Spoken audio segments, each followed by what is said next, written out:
Let me tell you something, Victor. I'm going to vote for Kamala Harris. She was vice president for 3.5 years. And according to Joe Biden, not me, she agreed with everything and was in on all the major decisions. She has said she was the last person in the room. Foreign policy-wise, it's been a complete disaster. Domestically, it was not true that crime has gone down as alleged by the Biden-Harris. It's gone radically up, especially in 21-22. And she's on record that defunding the police is a good idea. She's on record that crossing the border illegally is not a criminal statute. She's on record that the wall is a terrible idea.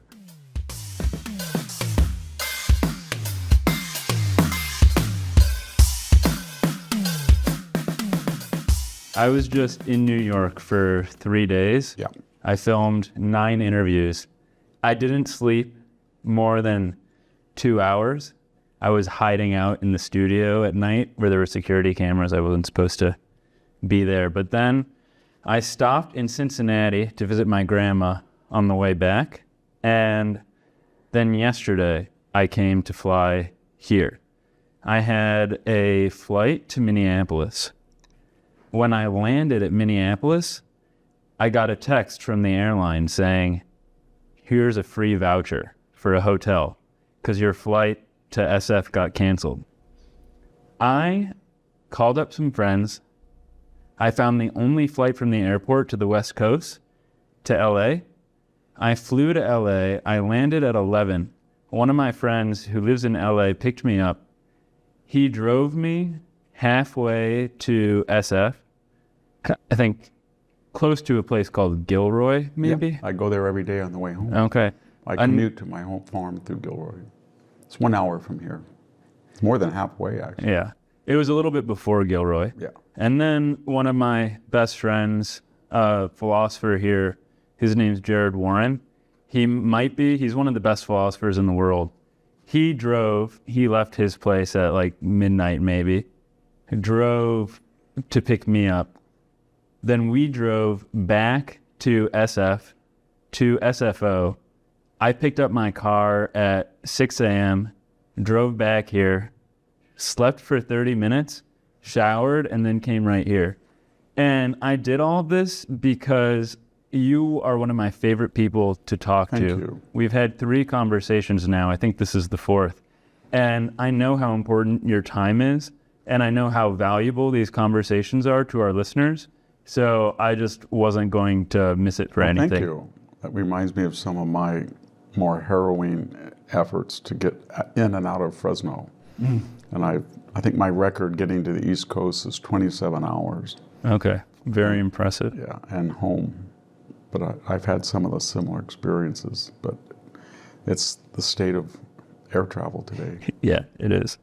Well, one of the reasons that this conversation is so important is that we have an election coming up that everybody wants to talk about. I have had a couple of conversations with people who are more on the Kamala Harris side of things, but one problem I have is finding speakers with the tremendous intellectual pedigree on the right to talk about these issues that I know that I can trust, and you're one of them. Okay. And so I wanted to ask, before we get into the details, just what it is about this election, if anything, that makes it particularly important for the United States going forward.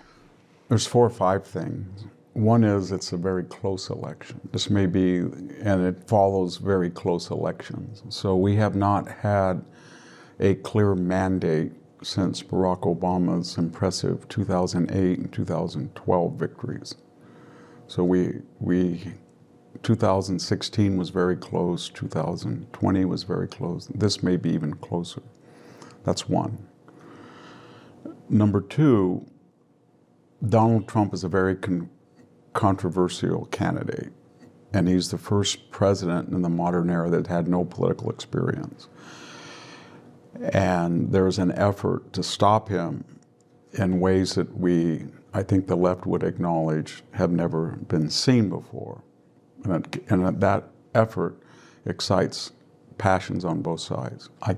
I don't want to be generic or general. I want to be specific. So what I'm trying to suggest, we've never had a president impeached twice. He was impeached twice. We've never had a president who was tried as a private citizen. He was. We've never had a major presidential candidate where the opposing party tried to remove him from state ballots so that the voters would not have a chance. He was removed. There was an effort, I should say, to remove him from 16 state ballots, and that was overturned by the Supreme Court, or I should say aborted by the Supreme Court. We've never had a presidential candidate, much less an ex-president. Maybe an ex-president got near it, but we've never had an ex-president presidential candidate who has been the subject of 5 criminal and civil suits designed, I think you could say, to bankrupt him, and there were gag orders put on him, and the intention was to incarcerate him. Now, I know it's very controversial to say that all of these were independently arising and there was no coordination, but it's a fact that the Biden White House's DOJ third-ranking attorney resigned that prestigious position to go to what's otherwise a local matter, Alvin Bragg's municipal indictment, and took over that indictment. It's a fact that the special prosecutor that Fani Willis appointed in a state prosecution of Donald Trump met on 2 occasions with the Biden White House. It's a fact that Jack Smith had been meeting and counseled by the DOJ, and there's really not a special counsel statute anymore, it's expired. So he works directly for Merrick Garland. So there was a level of coordination that we hadn't seen. And then in addition to these irregular things, we've never had a presidential candidate who was targeted for assassination on 2 occasions. I think both sides would agree they've never seen such a collapse in Secret Service performance or security, and that's happened on 2 occasions. So I could go on, it's getting a little monotonous, but you can see that these are unusual events, and that when you factor that in with the closeness of the election and the spirit, there's a couple of other things very quickly that we've never seen in the modern era. We've never seen a presidential candidate who won all of the primaries, in this case Joe Biden, 14.5 million votes, removed from the ticket coercively. I mean, he was asked to resign, and from what we can tell, Nancy Pelosi, Chuck Schumer, and other operatives suggested that if he didn't, there would be consequences. And their argument was he was not doing it very well in the polls and might cause a lot of damage down ticket as well as lose the election. But I think there was general consensus that cognitively he was not up to the level expected of a president, which was ironic because the argument then, whether inadvertent or not, was that he was not cognitively fit to be the standard bearer for the Democratic Party, but he was cognitively fit to serve out the next 5 months on his term. And in a way, we've nullified the vote of 14 million candidates. And then we didn't have an open convention. We haven't had that. We've never had a nominee of either party in the modern era who either did not win the delegates at the convention or has never entered a primary. It wasn't that Kamala Harris hasn't won a primary. She's never entered one. So that the machinations necessary to remove one elected candidate in the primaries with a preponderance of the delegates and then put another candidate in his place, that was unusual. All of these things are a perfect storm. They're force multipliers of themselves. And it's got the country divided right in half. I'm a philosopher, so I can't help but get meta sometimes. But after this comment about our conversation, I will stop the conversation commentary. One of the criticisms I get from a lot of people, friends of mine on the left who watch the podcast and our discussions, is that they say I don't push back against you. Now, my purpose in having this conversation is not to try to fight with my guests. It's to try to select the best people and let them get out their views. And if I need clarification, I will ask for that. If I think our audience does, I will ask for that. But in this instance, I will push back slightly because I'd like to hear what you have to say. As you know, I do a lot of podcasts, and not always with sympathetic audiences, and I get constant pushback, and I don't mind it at all. You said that Trump has been impeached twice. Yes. There have been 5 criminal and civil suits. Yes. You said that he has been tried as a private citizen, which is unprecedented. Yes. And all of these people that I mentioned on the left would point to things, the insurrection least among them, as far more than warranting the sort of treatment he's had with the legal system. Yes. Now, I understand that there are arguments to the effect that Trump is not responsible for the insurrection, and that might be something you cite, but I'll leave it up to you. This is, I think these are the biggest events that people are citing for why he should not be president. When I made that statement, let's go through them one by one. We can start with the E. Jean Carroll suit. She was a person that she allegedly 3 decades earlier said she was sexually assaulted by Donald Trump. She couldn't remember the year, it was inexact. She couldn't remember what she wore. In fact, she said she wore a particular dress that wasn't even in production at the time that the event supposedly took place. Stranger still, the scenario that she gave was almost exactly the same as a plot of a TV show, almost exactly the same, of a person who goes into the same department store, goes to a dressing room, and supposedly is sexually assaulted by a celebrity. She couldn't answer any questions about the actual details. The suit that she filed in front of a favorable judge was funded entirely by Reid Hoffman, a mega billionaire and Biden donor. So it was highly irregular. The second one, Letitia James, she filed a suit and said that Donald Trump had overvalued his Mar-a-Lago residence, which she said was worth about $17 million, and therefore got a loan from the Deutsche Bank that he otherwise wouldn't have. And therefore he had committed fraud. That was the main topic of most of her indictment. I can get into the other ones, but that was the main one. The bank in question said they had no problem. They knew exactly better than she did the exact value of Mar-a-Lago. Most people think today Mar-a-Lago may be worth anywhere from $100 to $200 million. Anybody who drives by it can see that. 20 acres with waterfront on both sides. So the bank in question that issued the loan said not only did they have no problem with the assets that were used as collateral, the loan was paid back promptly and with profitable interest on their part, and they would issue another loan again. So that has never been used against a public figure in New York, or any figure. The third one with Fani Willis, the argument was he called with people on the line and said, find me the votes. Now you can argue that might have been to a registrar. He didn't say invent the votes, he said they're basically there and you've got to go find them.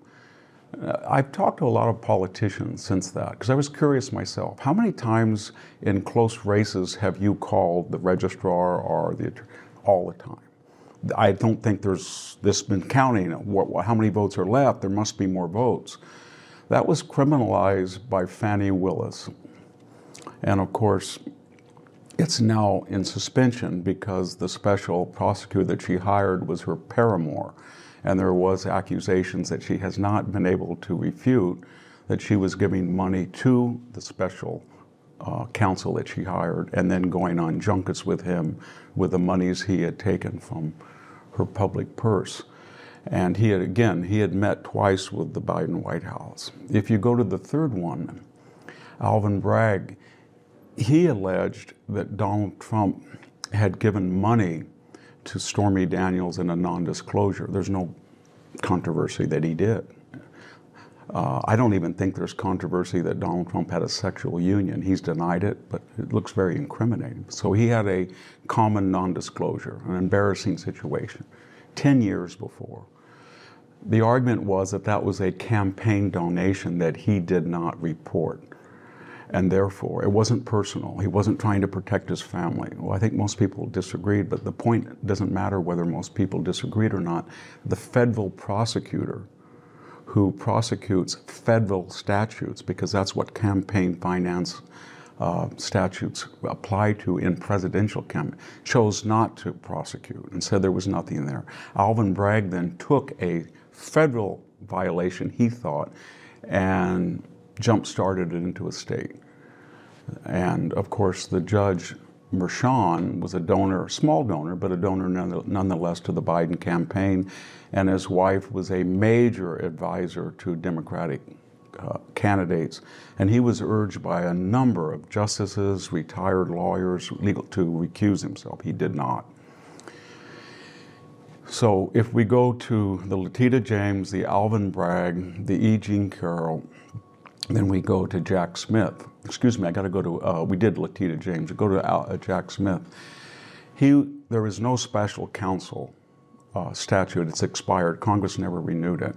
He's not a special counsel. He is a special prosecutor who was appointed by Merrick Garland, and he is an employee of the DOJ.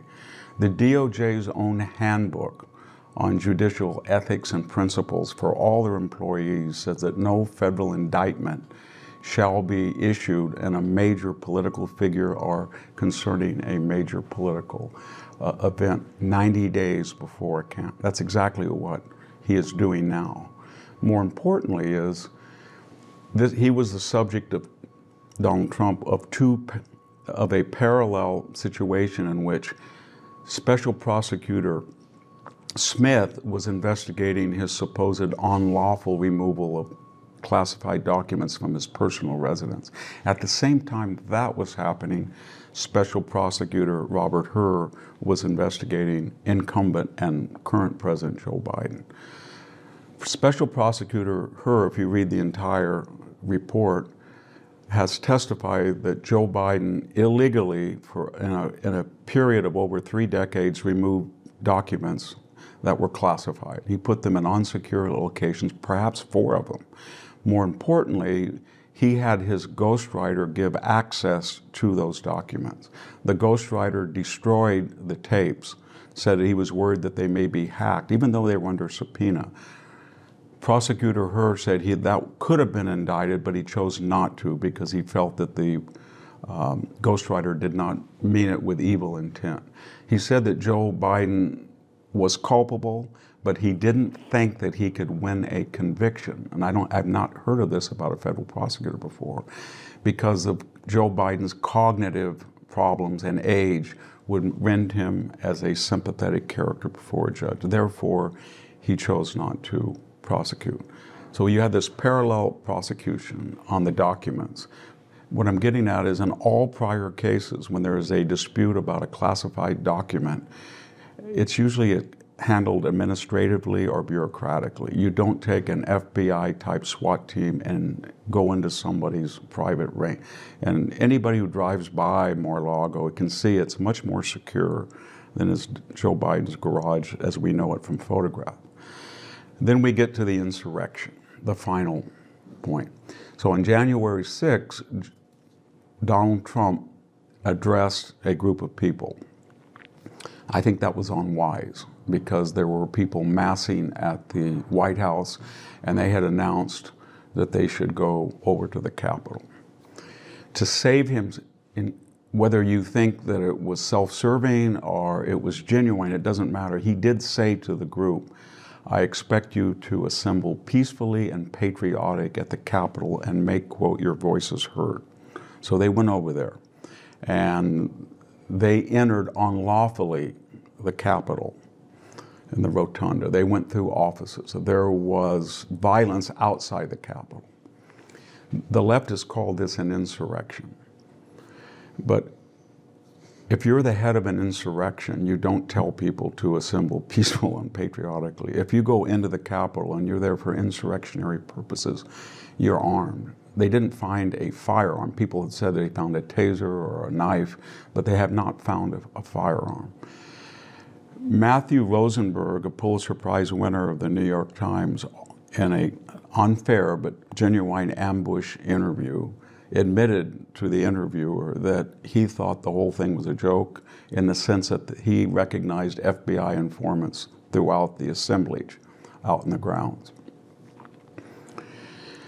Should that have happened? No. Was that reckless? Yes. Was that an insurrection? No. Did that stop the certification of the election? No. I'll just finish with some parallel whataboutism, because it is important.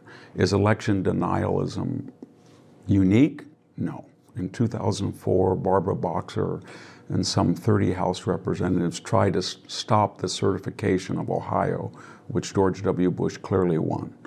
I don't know if that was symbolic, because that had no chance of succeeding. But had they succeeded and had a majority vote in the House, she was a senator that was helping them, the election would have been suspended.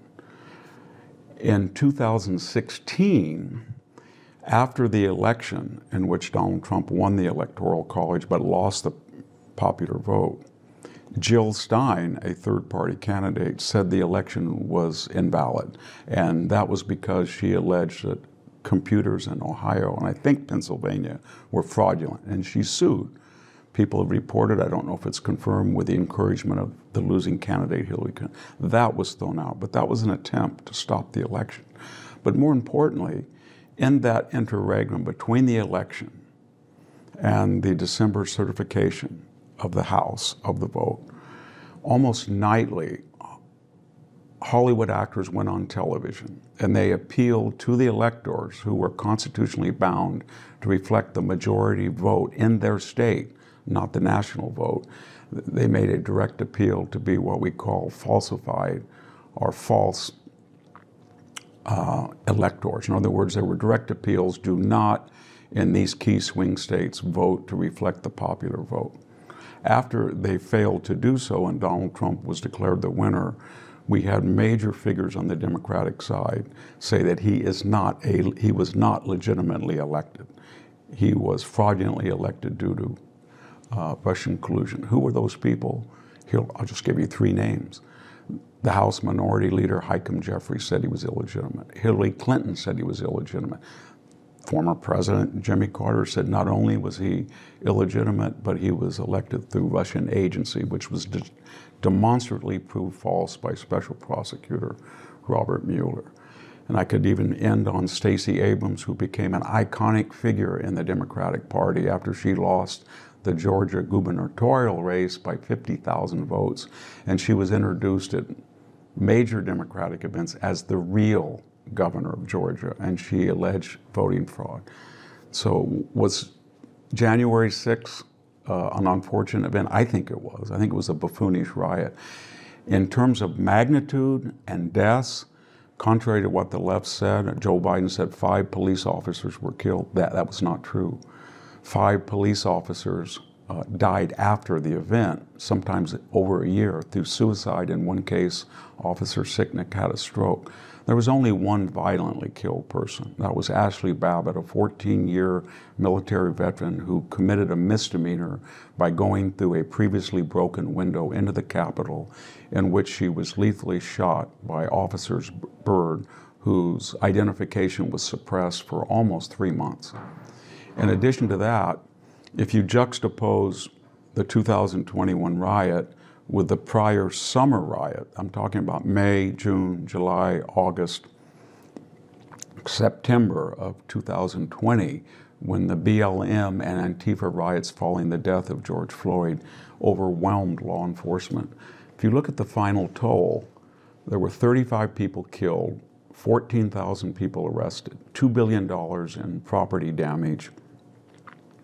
And in addition to that, there was an effort to storm the White House grounds that sent the President of the United States into a bunker. There was the burning of a federal courthouse. There was a burning of a police precinct.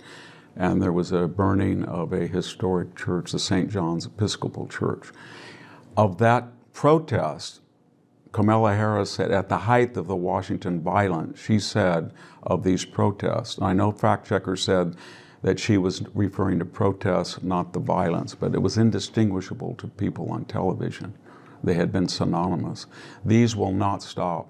They should not stop. This is a movement. This is going to go on to Election Day. This is going to go on after.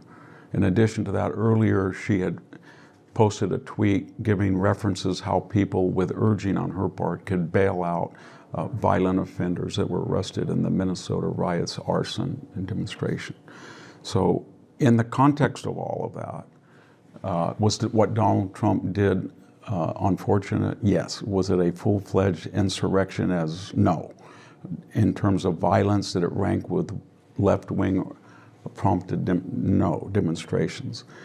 And was it an effort to use extra legal means to interrupt an election? It may have been, but it failed. Were these 5 suits that I just talked about, had they had historical precedents? No.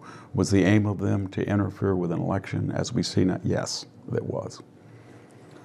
All I can say to that is that it was an exhaustive and spontaneous defense I didn't know you were going to ask the question. Yeah, of a reasonable challenge. Yeah. And if anybody is unhappy with it, I welcome them to take the transcript, Google it, and see where you were wrong, address your arguments, but let's move on from that. Yeah, I didn't look at notes and I didn't prepare that, so I'm pretty confident my memory is pretty accurate. Yeah, I'm confident in that too. Yeah.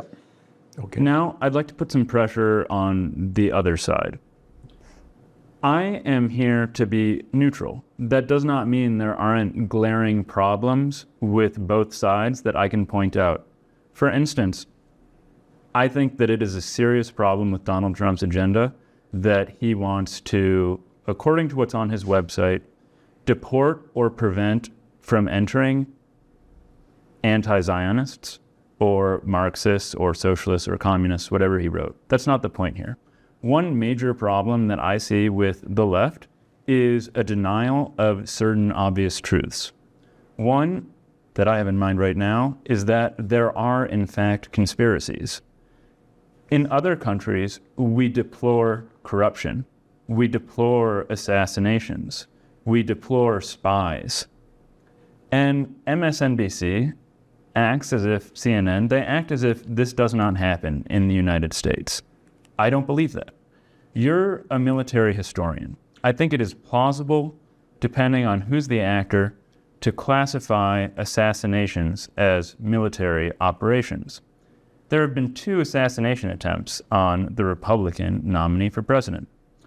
There was also a denial of Secret Service, this is my understanding, to RFK Jr., another challenger to Biden. I have a simple question. It is, what do you make of this?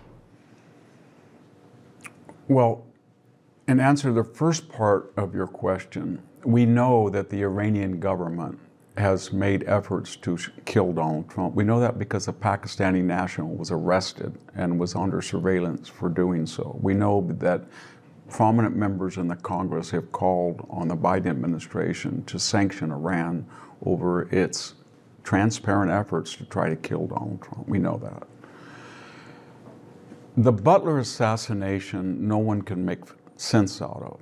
Why? Because a 20-something-year-old amateur was able to go into an event, was stopped with a rangefinder by security, walked around for about an hour, went on top of a building that had the clearest shot at the podium where he knew Donald Trump was going to be speaking. There were local law enforcement officers in the building. One of them actually climbed up on the top and saw him with the gun. People in the crowd remarked up to 6 or 7 minutes prior that he had a gun. People in the Secret Service were notified within about 2 or 3 minutes that there was somebody, and yet they allowed him to go out to the podium. I could go on.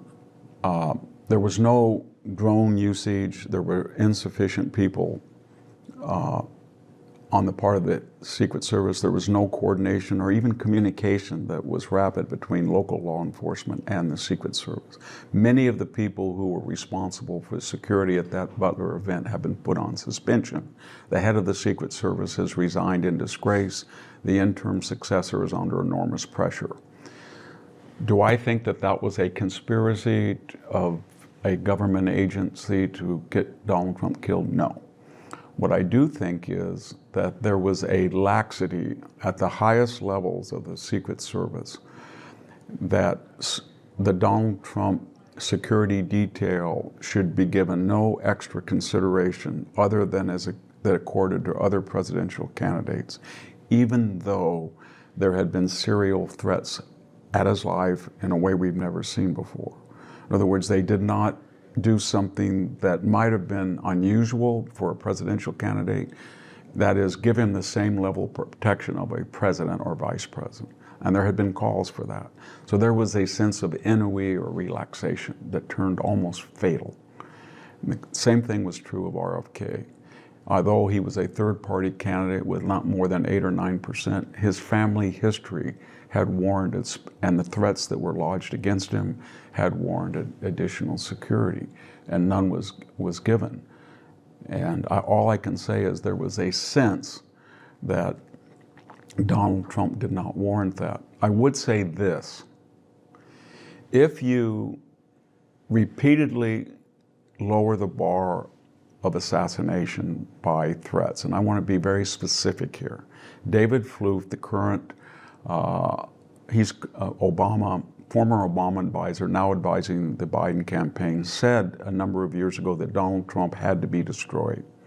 The current Secretary of Commerce, Ms. Raimondo, said that he should be extinguished, or eliminated to that effect. Dan Goldman, a representative from New York, said he should be eliminated. One of them said extinguish, the other said eliminated. So you had three prominent people saying that it would be better that Donald Trump was basically dead. In addition to that, you've had a sort of an assassination porn for about 8 years. What do I mean by that? I mean, if you collate what Madonna said, what Snoop Dogg said, what Johnny Depp said, what Kathy Griffith said, I could go on. These are celebrities that get a lot of attention. They have variously said that Donald Trump should be blown up, decapitated, incinerated, shot, stabbed. Even Shakespeare in the Park in New York did a Julius Caesar scene where he was being stabbed. In addition to that, Joe Biden, after the first assassination, and a private call to donors, said it's time to put Trump in the bullseye. Said that.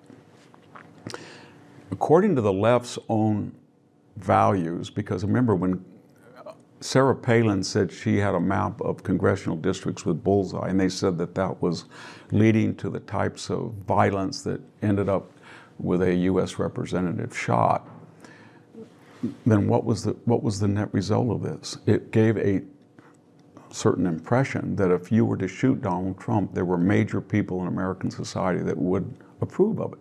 Even the celebrity chef Anthony Bourdain, who was lately deceased, joked about poisoning Donald Trump. New Republic this summer ran a cover story. If you look at it very carefully, it's Donald Trump with a mustache, and he's outfitted as if he's Adolf Hitler, major magazine.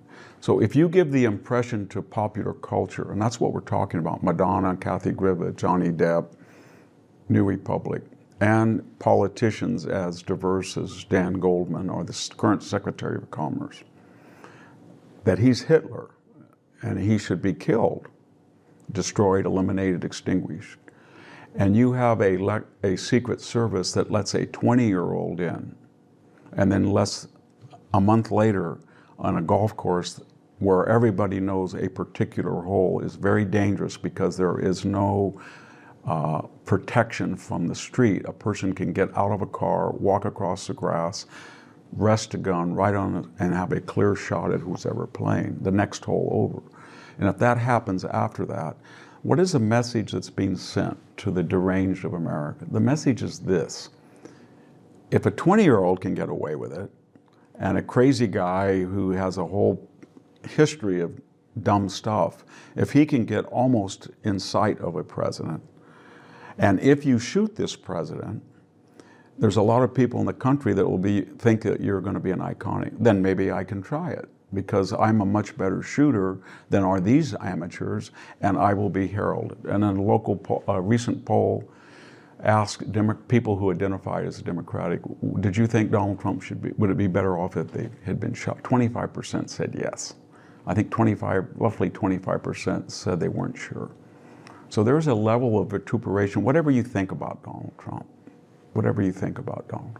I don't see people on the right joking about killing Joe Biden. I see them doing off-tasteful jokes about his senility, his cognitive abilities. I see all that, but I do not see people talking about him being assassinated or blown up. I don't see it. I don't see it with Kamala Harris. I do see it all the time with Donald Trump. I'm going to ask you to do something that might be difficult for you, but I doubt it. Okay. I'm going to ask if you can tell me the best reasons, if Biden were running again, based on his presidency of the last 4 years, to vote for him. To vote for Joe Biden? Yeah. I was brought up in a Democratic family. Jerry Brown, on 2 occasions, appointed my mother Superior Court judge at Fresno County, and she was one of the first women to be a state appellate court judge. I have 2 first cousins whose mothers died and we essentially adopted, and I have 2 brothers, including a twin brother, who are strong Democrats to the extent 2 of them don't speak to me. So it's not as if I don't have experience with the Democratic arguments. I grew up that way. I don't know why I was a little different than my siblings, but they would argue that I was wrong and they were right. So what would be the argument for Joe Biden? Well, the argument would be that he still has remnants of old Joe Biden from Scranton. In other words, he represented an earlier tradition of the Democratic Party. What do I mean by that? In the 1992 and 1996 Democratic conventions, if you go back and look at the speeches of Nancy Pelosi, Bill Clinton, Hillary Clinton, they called out for strong borders. They wanted to protect immigration by making it legal only. They called for, during that crime wave, 100,000 police officers, et cetera, et cetera. And Bill Clinton, whom I did not vote for, but nonetheless, in 1997 and 98, I think 99, partnered with Newt Gingrich. And that was the only administration that we got a balanced budget in over 100 years. And we were actually reducing the surplus. And that was partly because Newt Gingrich, the House Speaker, enforced a spending freeze, and Bill Clinton enforced on Newt Gingrich a moderate tax increase. And so he came from that generation. There were bad things about that generation. Joe Biden, for some reason, often praised James Old Easton and Strom Thurmond, who were segregation. Nevertheless, so when he came in, he was selected after losing the first 2 primaries on the part of the Democratic establishment by urging Pete Buttigieg, Elizabeth Warren, Bernie Sanders to depart, even though he had not won a single primary until till South Carolina. So there was an end to get the thing out and to elect somebody. So the country and I was seeing the Democratic Party's realization that their current DEI, left-wing, hardcore trajectory would not win. Not me deciding that, the Democratic Party deciding that. So they turned to somebody that they knew was cognitively impaired, but they thought that cognitively impairment was a minor distraction given he was the most electable. And why was he the most electable? Because he was running as a uniter, and old Joe Biden from Granton, a centrist Democrat, in comparison to all the other candidates. When he came into office, did he do that? No. But the point was he was an old-time politician, so he could adjust. And what do I mean by adjust? When the price of gasoline almost doubled, he did some things that were bad. He drained the Strategic Petroleum Reserve. He had called the Saudi Arabians pariahs, and then he went and begged them to pump more oil before the 2022 midterm. But he did some good things. And what was that? He suddenly increased federal leasing of energy. And the fact is, for a moment of a year or two, that's a moment in the history of petroleum, right now as we speak, there is more gas and oil production than even during the Trump administration. Joe Biden did that. He may have done it to get elected, it doesn't matter. That's been very good for the United States, both in terms of revenue and in terms of self-sufficiency. Joe Biden and the old Democratic Party, the Ted Kennedys, all of those people were strong supporters of Israel. Joe Biden is in a party that is not. Nevertheless, although he said yesterday that he has done more for Israel than any other president. That's demonstrably untrue. He said necessarily, Mrs. Harris said that she couldn't answer whether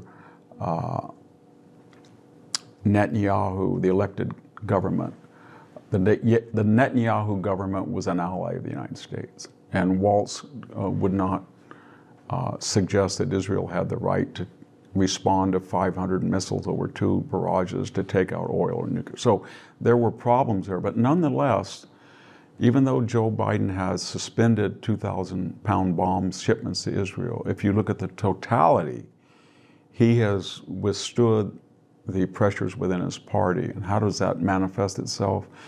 When the first barrage of 320 projectiles was launched against Israel, and when the second barrage of 182 ballistic missiles, some of them hypersonic, United States forces helped Israel knock those down.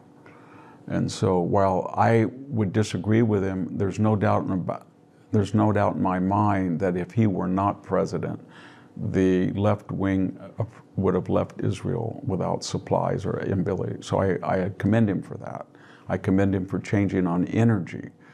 I understand it's an election year, and 12 to 15 million people have illegally entered the country. But he seems to have understood that about 65% of the American people do not want that. So suddenly, in the last 90 days, we are seeing border security enacted.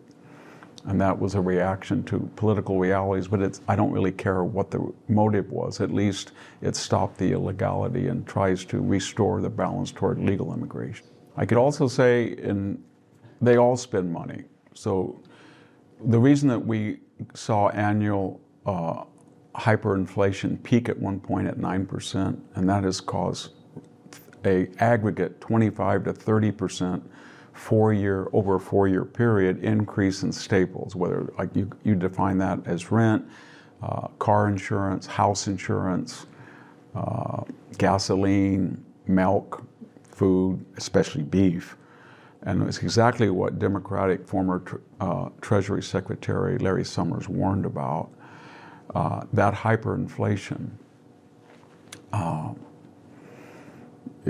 was deliberately caused by spending decisions that didn't have to be made. Why am I bringing this up? Because we were coming out of the COVID period in which Donald Trump had borrowed $4 trillion as stimulus.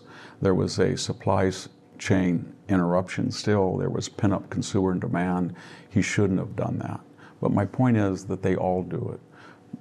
George W. Bush almost doubled, 80% the national debt over 8 years. Barack Obama did double it. Donald Trump came in. You can't double it in 4 years, but he was on a trajectory to nearly double it.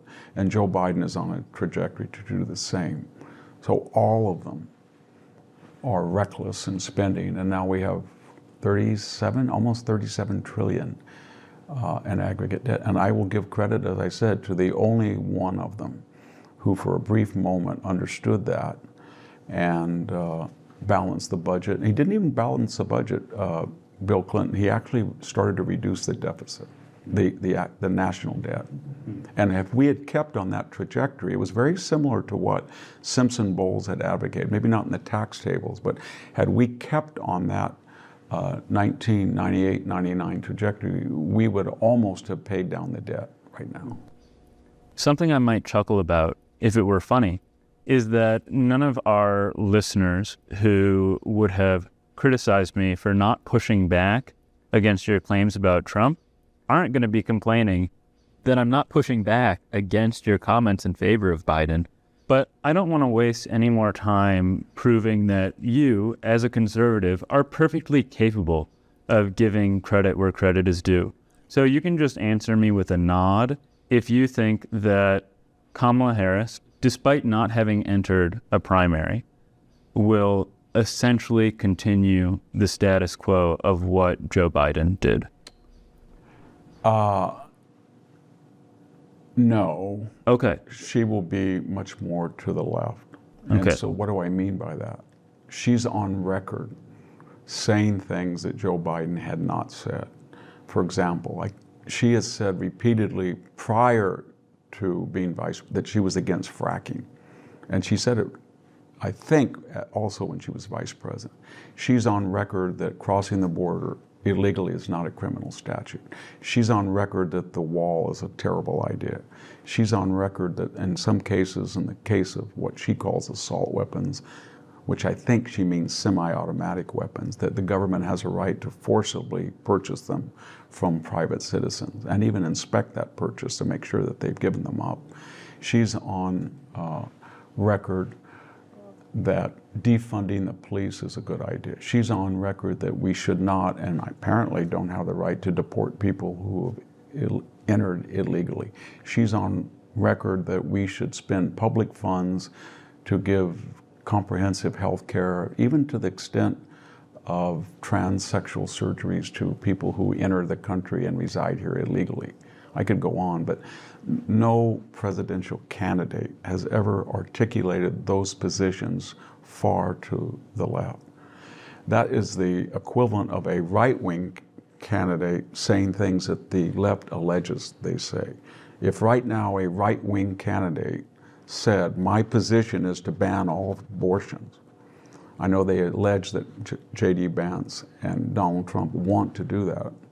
Maybe J.D. Vance had said he wished that could happen in the past, but I'm talking right now. Both of them have said they are not going to do that. But what if they said they were? Or what if they said they were going to deport all 35 million people who were here? If people have been here 20 years, never had a criminal offense, and could not be given a chance to get a pathway to a green card, not citizenship, and they haven't said that. So we're seeing a candidate who's so far off the spectrum that she's unelectable. And that explains why, in a mysterious chameleon-like transformation, she's renounced everything that I just said and said that's no longer operational. And there's only one reason. And so I suggest that after November 6th, on November 6th, after November 5th, if she is elected president, she will go back to the positions that she's held for the vast majority of her life. If she loses the election and she has 3 months left on her vice presidential tenure, she will go back to the positions that she's held. This is a temporary transformation to get elected, with the acknowledgement from the Democratic Party, or the people who control the Democratic Party, that their main issues on the economy, defunding the police, foreign policy, whether Afghanistan or Ukraine or the Middle East or China, do not win 51% approval of the American people. So, Victor, before we switch back to Trump, let me ask you this. What are the best reasons not to vote for Kamala Harris? Not to vote? She was vice president for 3.5 years. And according to Joe Biden, not me, she agreed with everything and was in on all the major decisions. She has said she was the last person in the room. The first thing is foreign policy. Vladimir Putin did not invade during the Trump administration. He invaded during the George W. Bush administration, a Republican. He went into Georgia and Ossetia. He went in during the Obama administration in Donbass and Crimea. He went to try to take Kiev and further his borderland acquisitions in 2022. He did not during the Trump administration. We didn't have a Middle East war during the Trump administration. In other words, Jake Sullivan, the National Security Advisor, said at one point prior to, I shouldn't say prior, I think it was 8 days before October 7th, that the Middle East is the most peaceful it's been in 20 years. That's his acknowledgement.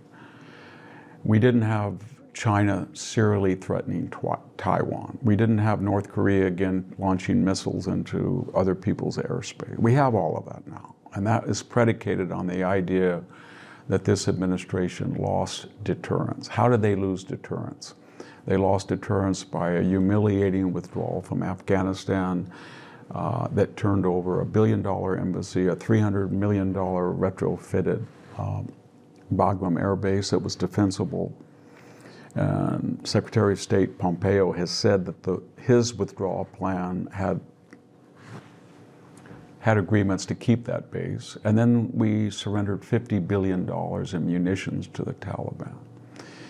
I think the Middle East would have been quiet if Biden-Harris had not removed the terrorist designation of the Houthis, had not restored money that is fungible to the Palestinian Authority and Hamas, had not beseeched the Iranians to go back into the Iran deal, and most importantly, had not removed the oil sanctions that led to a $100 billion windfall to Iran. So foreign policy-wise, it's been a complete disaster. We had a Chinese balloon that came across the United States with impunity. No one stopped it. And of course, in Anchorage, Alaska, on our first introduction to Jake Sullivan and Anthony Blinken, the Chinese delegation on American soil dressed them down and yelled and screamed at them without much of a reply. So that set the tone. And so we have a world that we're looking at 3 possible theater-wide wars. One in Ukraine, where one of the belligerents has nuclear weapons. One in the Middle East, where one of the belligerents has nuclear weapons, and the Iranians may have nuclear weapons or will do so shortly. And one of them between Taiwan and China, where they have nuclear weapons. So it is the most dangerous time in my lifetime. If you look at domestically, I think most people realize that it was not true that crime has gone down as alleged by the Biden-Harris. It's gone radically up, especially in 21, 22. Now it's leveled off, but slightly still increased. I think most people realize that are middle class that the things that are most important to them, rent, staple foods, insurance, gas, have gone up 20 to 30% and stayed there. So when people say inflation's down, what they mean is it's down to about 2 or 3%, but it has not gone down to where the prices were when they took office in 21. Most importantly, though, I would not vote for her because there is weaponization of the FBI, the DOJ, the CIA, in a way we've never seen before. In the 2020 election, the FBI partnered with social media concerns to suppress news accounts that Hunter Biden's laptop was authentic. It had been authenticated by the FBI, so their own agency knew it was authentic, yet they were going to Facebook and the old Twitter to try to suppress accounts that it was inauthentic. 51 so-called intelligence authorities, so-called retired, many of them were still contracting with the CIA, deliberately lied to the American people right before the first debate, just a few days before the election, that this laptop had all the hallmarks of Russian disinformation. It didn't. It was authentic. So, and then when you look at the CIA and people like John Brennan, who's lied twice under oath to Congress, and their involvement along with the FBI, going back to the Steele dossier, there is a level of corruption among our agencies that we haven't seen, and this administration does not seem to be worried about it.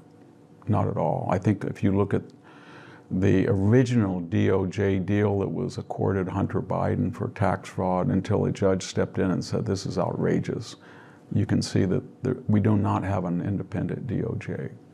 And I think in all the cases I mentioned, one of the advantages Trump has is that 99% of the mainstream media, I know that's a cliche, but I'm talking about the network news, CBS, ABC, NBC, NPR, PBS, Washington Post, New York Times, LA Times, social media, Apple, Google, all of them despise him, and they monitor almost everything he does. And so even if he was wanting to do what has been done during the Biden years, he couldn't, because it would be all over the papers. In contrast, all of what I just talked about, you can't even find a mainstream media disinterested account of it. And so I couldn't vote for her. Okay. You wrote a best-selling book called The Case for Trump. I understand a new and revised version just recently came out. I read the first one. I haven't read the revised version, full disclosure. What are the best reasons for voting for Donald Trump? Yeah, I wrote that book. It was called Why Trump Won, and the publishers felt that that was not edgy enough. They were right. It sold a lot more because it was the case for Trump. Well, I would look at foreign policy first. Was there a war during the Trump years? No. We had ISIS under the Obama administration that had absorbed half of Iraq. Did he destroy ISIS? Yes, he did. He bombed the proverbial, what he called SH, I won't repeat the word. Did he corral Iran? Was Iran as able as it is now to arm Hamas and Hezbollah and encourage them to circle with a ring of fire, as they called it? No. In other words, he got rid of General Soleimani, he got out of the Iran deal, he sanctioned them. Were the major areas navigable? Could you go into the Persian Gulf without fear of Iranian harassment? Could you go into the Black Sea without fear of Russian harassment? Could you go into the Red Sea? Yes. Eastern Mediterranean, yes. Even South China Sea. I don't think American fleet wants to go between Taiwan very often and China right now. Was there a problem in recruitment? Were we 45 to 50,000 soldiers short of the military? No, no. That happened under the Biden-Harris. Why? Because we demonized the one demographic who died at twice their numbers in Afghanistan and Iraq. And we said essentially they were part of a cabal or racist, white rage, white privilege. Pentagon's investigation found nothing, even though Mark Milley and Lloyd Austin had suggested that this was an endemic problem. So the military was in much better shape. There wasn't a theater-wide war. There was no war. He left office, Trump did, and the annual inflation rate was 1.23. Interest rates for a 30-year mortgage were somewhere between, if it was discounted, depending on the years, 15 or 30, between 2.7 and 3.5. They got up, I can tell you I took out a mortgage, it was almost 7%. So there was no inflation, interest rates were low, he spent too much, and that's a legitimate criticism. There were no wars abroad. And for all of the left's accusations, did the FBI under Trump and did the CIA and did the DOJ go after their particular enemies? No. The DOJ during the Trump years basically went after Donald Trump through the 22-month, $40 million budget of Robert Mueller and the so-called Dream Team, or hunter-killer team, as the left called it, of lawyers. So I don't see any politicalization. I'm not saying that Trump might have not wanted that, it just didn't happen. They were all adversarial. And there was a level of resistance to the administration that we've never seen before. So as far as in conclusion, weaponizing the government, no. Foreign policy, calm abroad. Economy, strong. And this was right after the worst and the only national lockdown we've had in our history with the COVID. Joe Biden said no one was vaccinated until he came in. Actually, 17 million people had been vaccinated with Operation Warp Speed. So I think most people, this is not Victor's opinion. If you ask Gallup, Harvard Harris, were you better off under the Trump administration or under the Biden administration? It's overwhelmingly 10 to 12 point plurality or majority feel it was better under Trump. I told you at the beginning of this conversation about my harrowed journey to get back for this interview.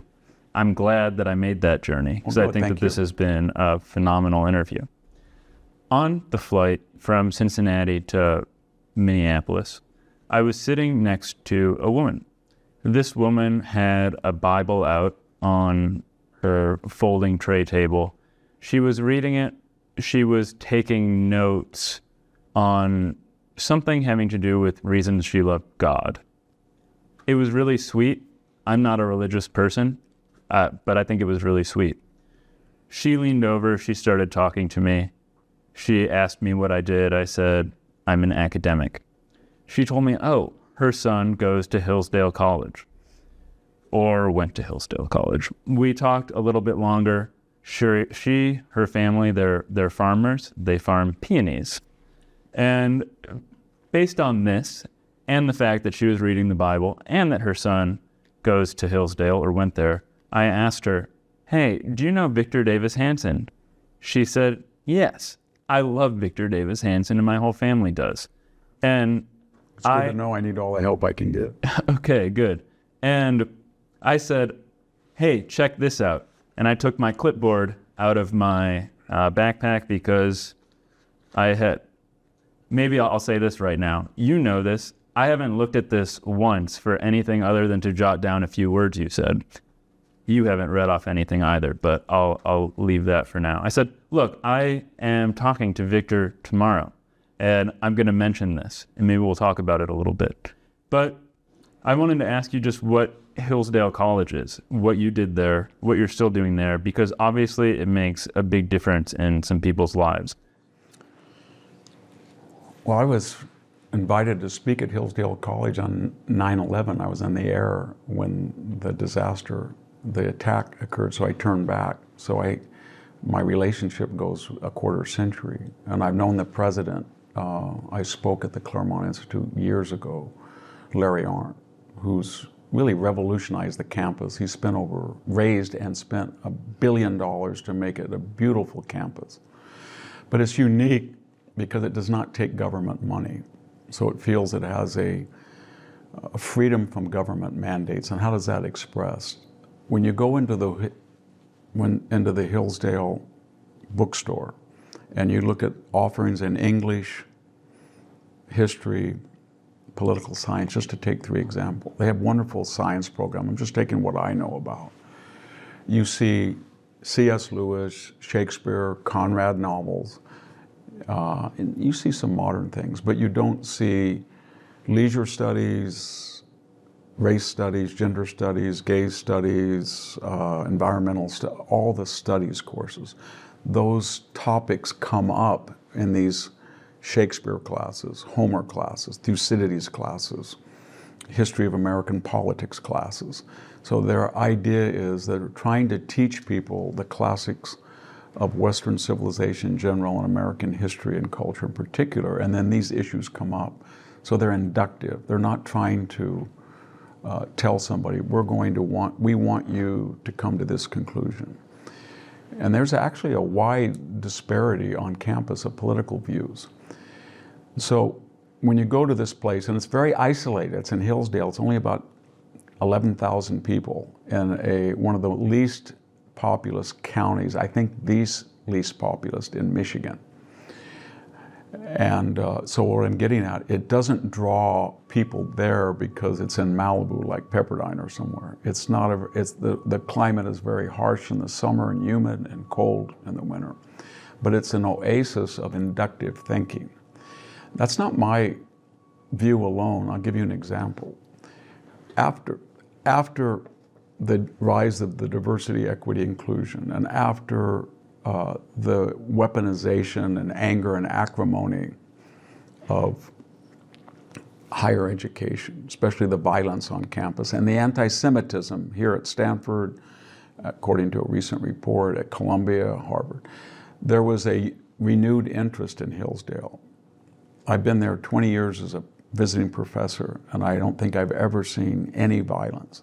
I was introduced to it when I rode my bike. I ride it in the Michigan countryside. I left it once at my office, and forgetting that, I walked home to a house, and I forgot where my bike. I came back the next day, and it was exactly where it was. And then I noticed something I'd never seen before. None of the bikes had locks on them. None. So they were able to create a camaraderie, a sense of community. And what's strange about it now is when I first got there, it was struggling because it was so small. Maybe 1,200 students, 300 or 400 let in per class. They were very rigorous, but they accepted 1 out of 2 students maybe. They had one of the highest acceptance rates of those accepted that actually enrollment rates, I should say, maybe 85%. Now, it's in the many thousands of people, and people from Harvard, Yale, Princeton, all political persuasions, everything are applying to that campus. And why are they doing that, even though they're on the left? They go out and look at the campus. It's beautiful. There's no graffiti. There's no violence, and whatever their political opinions are, they will not be challenged in class. No one, and there are faculty members, I've met them at Hillsdale, are not all conservative. But when they go into a class and they disagree with a professor, the discussion will be on the issues. There will be no ad hominem. No one will do what they did at Stanford, where a lecturer said, you Jewish students go to that side of the room, you go to there. There will be nothing. I've experienced things like that. Yes. That aren't reported on. Yes. There will be no one will go into the president's office and deface it and trash it, as happened at Stanford. No one will go into this iconic colonnade at Stanford that is porous sandstone and write really horrific graffiti and try to damage this 100-year architecture. That doesn't happen there. And yet it's a very vibrant, vital student body. I think their biggest challenge, to tell you the truth, is do they want to evolve from a small liberal arts campus to a major research university? And they have the wherewithal now. People are giving it a lot of money because they see it as an oasis.